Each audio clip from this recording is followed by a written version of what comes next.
नाम है doctor Narendra John cam. परिचय की बात करें तो हृदय रोग विशेषज्ञ, छोटे मोटे नहीं, मध्य भारत के सर्वश्रेष्ठ हृदय रोग विशेषज्ञ जो लेजर का उपयोग करके सर्जरी करते हैं। ऐसा हम नहीं कह रहे, ऐसा 2006 में अपोलो अस्पताल ने उन्हें देश के सबसे सर्वश्रेष्ठ मध्य भारत के डॉक्टरों में पेश किया था। डॉक्टर नरेंद्र जॉन कैम ने 15 लोगों की दिल की सर्जरी की, जिसमें से 7 लोगों की मौत हो गई। और तो और इस डॉक्टर की सर्जरी से 2006 में छत्तीसगढ़ के पूर्व विधानसभा अध्यक्ष की ही मौत हो गई थी। नमस्कार, आप देख रहे हैं इन खबर और मैं हूं आप सभी के साथ ब्रह्मचारी आशीष। आइए जानते हैं कि यह पूरा मामला क्या है। दरअसल मध्य प्रदेश के दमोह जिले में लंदन के मशहूर दिल के डॉक्टर प्रोफेसर जॉन कैम के नाम पर एक फर्जी डॉक्टर द्वारा इलाज करने और इस दौरान कम से कम 5 लोगों की मौत का मामला अब सामने आ रहा है। जिला प्रशासन 5 मामले की पुष्टि कर चुका है। हालांकि पीड़ित परिवारों के दावों के मुताबिक अब तक 7 मौतें हो चुकी हैं। दरअसल पूर्व विधानसभा अध्यक्ष और कांग्रेस नेता राजेंद्र प्रसाद शुक्ल, जिनकी मौत हो गई थी, उनके सबसे छोटे बेटे प्रदीप शुक्ल ने बताया कि डॉक्टर एन जॉन कैम नामक यह फर्जी डॉक्टर नरेंद्र विक्रमादित्य यादव है, जो बीते वर्षों में कई विवादों में केंद्र में रहा है। विवादित फर्जी डॉक्टर ने जिस नाम का इस्तेमाल किया वो असल में प्रोफेसर ए जॉन कैम हैं और लंदन के सेंट जॉर्ज हॉस्पिटल में क्लिनिक कार्डियोलॉजी के प्रोफेसर हैं। दमोह पुलिस ने 6 अप्रैल की रात जिले के मुख्य चिकित्सा अधिकारी यानी chief medical health officer Mukesh Jain की शिकायत पर अभियुक्त फर्जी डॉक्टर एन जॉन कैम और 2 अज्ञात व्यक्तियों के खिलाफ प्राथमिकी दर्ज कर जांच शुरू की है। दमोह में पुलिस अधीक्षक यानी एसपी श्रुत कीर्ति समवंशी ने बताया कि आरोपी डॉक्टर नरेंद्र जॉन कैम को प्रयागराज से गिरफ्तार किया गया है। फिलहाल उसे मध्य प्रदेश लाया जा रहा है। इसके बाद अदालत में उसे पेश किया जाएगा। पुलिस अधिकारी ने कहा कि आरोपी से सीएमएचओ द्वारा यानी चीफ मेडिकल हेल्थ ऑफिसर द्वारा अपनी शिकायत में उठाए गए सवालों पर पूछताछ की जाएगी। एसपी ने कहा कि मूल शिकायत एनएचआरसी को सौंपी गई है और इसी के साथ मिशन अस्पताल में 7 मरीजों की मौत का भी जिक्र इसमें हो रहा है। दूसरी शिकायत सीएमएचओ द्वारा यानी डॉक्टर जैन जो है उनके द्वारा डिग्री के सत्यापन से संबंधित थी। प्राथमिकी सत्यापन में पता चला कि डॉक्टर का प्रमाण पत्र फर्जी था। फिलहाल कैम के खिलाफ भारतीय न्याय संहिता की धारा 315(4) यानी बेईमानी से गबन, इसी के साथ 338 जालसाजी सहित अन्य मामलों में एफआईआर दर्ज की गई है। आपको बता दें कि फर्जी डॉक्टर पर आरोप है कि उसने 15 लोगों की दिल की सर्जरी की थी, जिसमें से 7 लोगों की मौत हो गई थी। अब आइए जरा जानते हैं कि पूर्व विधानसभा अध्यक्ष और कांग्रेस नेता राजेंद्र प्रसाद शुक्ल, जिनकी मौत हो गई थी, उनके सबसे छोटे बेटे प्रदीप शुक्ल ने क्या क्या बताया। फर्जी डॉक्टर नरेंद्र विक्रमादित्य यादव 2006 में अपोलो अस्पताल में सेवा दे रहा था। जब उनके पिता वहां भर्ती थे, उन्होंने कहा, यादव ने मेरे पिता के हृदय की सर्जरी का सुझाव दिया और उसे अंजाम भी दिया। इसके बाद उन्हें 20 अगस्त 2006 को मृत घोषित किए जाने से पहले करीब 18 दिनों तक वेंटिलेटर पर रखा गया। प्रदीप शुक्ल ने बताया, यादव ने 1-2 महीने पहले ही अपोलो अस्पताल में अपनी सेवा देनी शुरू की थी तब अपोलो अस्पताल ने उन्हें मध्य भारत के सर्वश्रेष्ठ हृदय रोग विशेषज्ञ के रूप में पेश किया था, जो लेजर का उपयोग करके सर्जरी किया करते थे।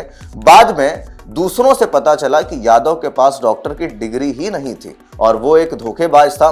यहां तक कि उसके खिलाफ पहले भी शिकायतें की गई थी और इंडियन मेडिकल एसोसिएशन की बिलासपुर इकाई ने उनकी जांच की थी। उन्होंने कहा कि उनके पिता यानी पूर्व विधानसभा अध्यक्ष की मृत्यु के बाद यादव द्वारा इलाज किए गए रोगियों की मृत्यु के कुछ और मामले सामने आए, जिसके बाद अस्पताल प्रबंधन ने उन्हें अपोलो अस्पताल छोड़ने के लिए कह दिया। यादव द्वारा इलाज किए गए लगभग 80% रोगियों की अस्पताल में मृत्यु हो गई थी। शुक्ल ने कहा, एक तरह से उनके पिता और अन्य रोगियों की हत्या कर दी गई थी। जब उनके पिता की मृत्यु हुई तब वह विधायक थे और उनके इलाज का खर्च राज्य सरकार ने वहन किया था। ऐसे में यादव और अपोलो अस्पताल दोनों के खिलाफ जांच की जानी चाहिए, क्योंकि उन्होंने भी सरकार को धोखा दिया। राजेंद्र प्रसाद शुक्ल दूसरे बेटे जो उनके हैं जस्टिस अनिल शुक्ल, जो कि अब सेवानिवृत्त हो चुके हैं, उन्होंने कहा कि मध्य प्रदेश की तरह छत्तीसगढ़ में भी यादव और जिस अस्पताल में वे कार्यरत थे उनके खिलाफ एफआईआर दर्ज कर जांच की जानी चाहिए। अपोलो अस्पताल के जनसंपर्क अधिकारी देवेश गोपाल ने पुष्टि की कि यादव वहां पर काम किया था। उन्होंने यह भी कहा कि अस्पताल में उनके कार्यकाल के दौरान उनसे संबंधित दस्तावेज एकत्र किए जा रहे हैं, जिसके बाद उनके बारे में पूरी जानकारी साझा की जाएगी। गोपाल ने कहा कि यादव करीब 18-19 साल पहले अस्पताल से जुड़े थे। यह बहुत पुराना मामला है। उनके बारे में सटीक जानकारी एकत्र करने की कोशिश की जा रही है, जैसे कि वे कितने समय तक वहां तैनात रहे और उन्होंने कितने मरीजों का इलाज किया। सभी दस्तावेज एकत्र होने के बाद सभी तथ्यात्मक विवरण साझा किए जाएंगे। बिलासपुर के मुख्य चिकित्सा एवं स्वास्थ्य अधिकारी डॉक्टर प्रमोद तिवारी ने बताया कि मामला सामने आने के बाद उन्होंने अपोलो अस्पताल प्रबंधन से यादव के बारे में सारी जानकारी मांगी है। अस्पताल प्रबंधन से 8 अप्रैल की सुबह 18-19 साल पहले वहां कार्यरत रहे डॉक्टर नरेंद्र विक्रमादित्य के बारे में जानकारी देने को कहा गया है। डॉक्टर तिवारी ने बताया कि जो जानकारी मांगी गई है उसमें यह भी शामिल है कि वह कब से कहां पर काम कर रहा था, उसकी डिग्री क्या है और उसने कितने लोगों का ऑपरेशन किया।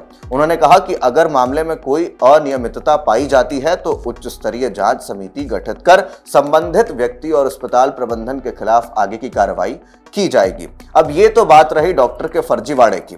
अब बात कर लेते हैं राजनीति की। इसको लेकर के भारतीय जनता पार्टी और कांग्रेस दोनों ही आमने सामने आ गए हैं। सुप्रिया श्रीनेत ने जो बयान दिया, सबसे पहले आप वो सुनिए। एक भूरे बालों वाला शख्स था ट्विटर पे, शायद आपको याद होगा। यह है उसकी फोटो, इसका कैमरा एंगल, इसका डीपी देखकर लगता था, नाम भी था प्रोफेसर एन जॉन कैम। लोगों को यह गलतफहमी थी कि यह विदेशी है, पर असल में इसका नाम था नरेंद्र विक्रमादित्य यादव, हिंदुस्तानी, और इतना बड़ा भक्त था, दिन भर ट्विटर पे अनर्गल बातें, विपक्ष के खिलाफ जहर उगलना, देश में बिल्कुल नफरत का माहौल बनाना। बीजेपी का बड़ा चहेता था। आईटी सेल वाले तो उसको इतना प्रमोट करते थे, खूब उनका हीरो बना हुआ था। योगी जी तो उसके ट्विटर का रिप्लाई भी करते थे। लेकिन अब जो इसने किया है वो अक्षम्य अपराध है। ये फर्जी डॉक्टर, जो अपने आप को इंग्लैंड का दिल का डॉक्टर बताता था, ये फर्जी डॉक्टर है, इसकी डिग्री फर्जी है। इसने मध्य प्रदेश के दमोह में तमाम लोगों की हार्ट सर्जरी करी, जिसमें 7 लोगों की मौत हो गई लापरवाही से, और ये लापता है।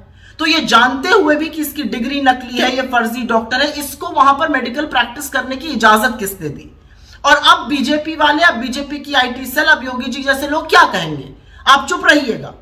ऐसे लोगों से, ऐसे फर्जी लोगों से, ऐसे फेकू लोगों से बीजेपी भरी पड़ी है, लेकिन उसका खामियाजा यह है कि 7 लोगों ने अपनी जान खो दी है।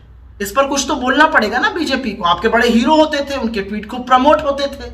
इस फर्जी आदमी ने लोगों की हत्या की है, फर्जी डॉक्टर बनके। तो सुना आपने किस तरीके से सुप्रिया श्रीनेत ने साफ साफ कहा कि ये भारतीय जनता पार्टी से जुड़ा हुआ था, और कहीं ना कहीं इसकी तस्वीरें जो हैं योगी आदित्यनाथ के साथ, बिहार के मुख्यमंत्री नीतीश कुमार के साथ, इन तमाम लोगों के साथ इसकी तस्वीरें जो हैं वो साफ बयां कर रही हैं कि एनडीए को किस तरीके से ये समर्थन देता था।